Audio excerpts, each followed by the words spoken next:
Os anos que seguiram a Revolução Industrial durante o século XIX não foram fáceis no Reino Unido. Apesar de ser uma época que costuma ser lembrada por seus luxuosos bailes e vestidos, a era vitoriana tinha mais a ver com a morte.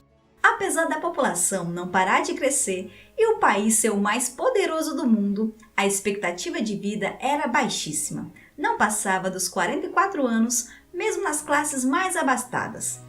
A medicina era muito rudimentar e as pessoas morriam aos montes, normalmente em suas casas. E para eternizar a memória dessas pessoas, elas eram fotografadas para aparecerem vivas em meio aos seus familiares que ainda respiravam. Ou pelo menos é isso que contam por aí alguns historiadores e jornais de grande circulação. No vídeo de hoje, te contaremos um pouco sobre esta história.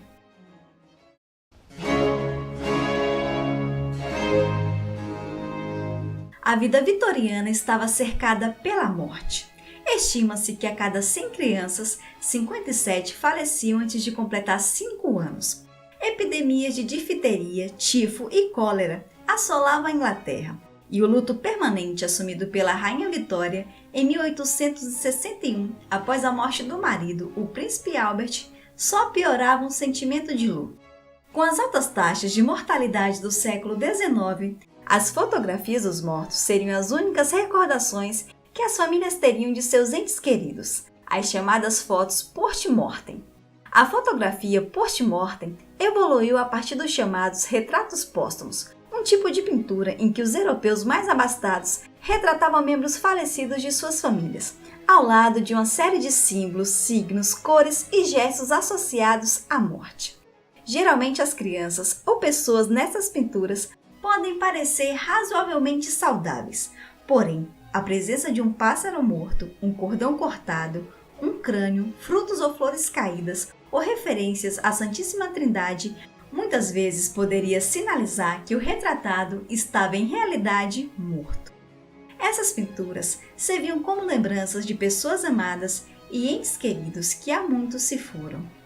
Durante o período vitoriano, com o revivalismo de algumas vertentes de pensamentos medievais, como por exemplo o movimento Memento Mori, o luto passou a ser amplificado e compreendido de um modo bastante complexo nessa sociedade. Algumas imagens eram feitas para dar a impressão de que os protagonistas realmente estavam vivos. Para isso, os corpos eram equilibrados com suportes para se manterem de pé e os braços eram ajeitados para não parecerem moles. Em alguns casos, um técnico desenhava a íris e a pupila nas pálpebras dos mortos. Este processo geralmente era feito após a revelação da foto. Antes das fotografias, mechas de cabelos dos mortos eram usadas em joias e máscaras mortuárias eram criadas em cera. Mas com a fotografia se tornando cada vez mais popular e acessível, um novo tipo dessas lembrancinhas surgiu em meados do século XIX. Em tempos antigos, a única forma de se ter um retrato de um ente querido seria contratando um pintor para fazê-lo. Mas isso poderia ser muito caro, portanto, era pouco acessível. Porém, em meados do século XIX, surgiu o daguerreótipo, primeiro processo fotográfico a ser anunciado e comercializado ao grande público. Pode-se dizer que ele era um luxo caro, mas nem de longe com um preço tão salgado quanto de ter um retrato pintado. Para os vitorianos, as fotos post-mortem eram apenas mais um dos aspectos de um elaborado e complexo ritual de luto, que muitas vezes compreendia encobrir a casa e o corpo de vestes negras, além de lavar o cadáver e vigiá-lo. Quando alguém falecia, seu corpo era velado na casa e permanecia lá até o enterro. Mortos eram simplesmente colocados em frente à câmera como se ainda estivessem vivos, e frequentemente eram bem vestidos, para que parecessem bem em seu último momento social. Mas na medida em que cresceu o número de fotógrafos, o custo dos daguerreótipos caiu, e na década de 1850 surgiram procedimentos ainda menos custosos, como o uso de vidro e papel para impressões, em vez de placas de metal. Assim, os retratos da morte se tornaram incrivelmente populares.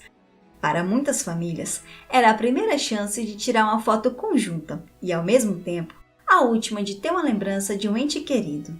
A maioria dos retratos post-mortem da época eram feitos em crianças menores de 1 ano de idade. Não era incomum que eles fossem retratados com algum objeto em que nutriam apreço durante a vida. Os adultos, por sua vez, apareciam mais frequentemente dentro de caixões, mas ocasionalmente eram fotografados em camas ou cadeiras. Após a sessão de fotos, os fotógrafos também podiam manipular o negativo, para que o olhar da pessoa morta parecesse menos embranquecido ou vazio. Depois da prática se tornar popular, 2 fatores logo iriam condenar a prática à extinção. Primeiro, a qualidade dos serviços de saúde britânicos melhorou e aumentou a expectativa de vida da população, em especial a infantil. E o surgimento da fotografia instantânea permitiu que muitas pessoas tirassem fotos uma das outras em vida, o que basicamente derrubou a demanda pelos retratos da morte. Mas há quem diga que essa história de fotos de mortos durante a era vitoriana foi uma tremenda de uma confusão. O fotógrafo Mike Zoom resolveu pesquisar essa história. Descobriu que todas essas pessoas das fotos não só parecem vivas, como na verdade estão. Segundo ele, a confusão nasceu graças ao incipiente processo fotográfico da época, juntamente com uma boa dose de sensacionalismo dos tempos atuais. O daguerreótipo demandava uma longa exposição para gravar a imagem em uma placa de cobre e prata. Quando inventado em 1839, a pessoa precisava se segurar na mesma pose por até 1 minuto e meio para que a foto não saísse tremida. Em 1850, esse tempo caiu para cerca de 8 segundos. Como nem todo mundo conseguia ficar imóvel por tanto tempo, as pessoas apelavam para artimanhas. Utilizavam o chamado suporte de pose para se apoiarem enquanto a fotografia era tirada. Feitos de ferro, os equipamentos pareciam como um pedestal de microfone, pesando cerca de 10 kg. Não eram vigorosos o bastante para suportar o peso de uma pessoa morta, afirma o fotógrafo. De acordo com o fotógrafo, o filme Evocando Espíritos, de 2009, ajudou a espalhar a lenda. Muitas das fotografias que circulam na internet não são da era vitoriana, mas sim produzidas para aparecerem no filme. Para nós, a prática da fotografia post-mortem pode parecer muito mórbida, e muito do que acreditávamos saber sobre ela mostra-se um mito. No entanto, em uma sociedade em que as taxas de mortalidade eram muito altas e a expectativa de vida era muito baixa, ter uma recordação de um ente querido que se foi há muito tempo valia o esforço. Olá, eu sou a professora Zilmar. Então, gostou do vídeo? Se sim, não esqueça de deixar seu like, compartilhar com seus amigos e comentar no vídeo abaixo. Até o próximo! Tchau!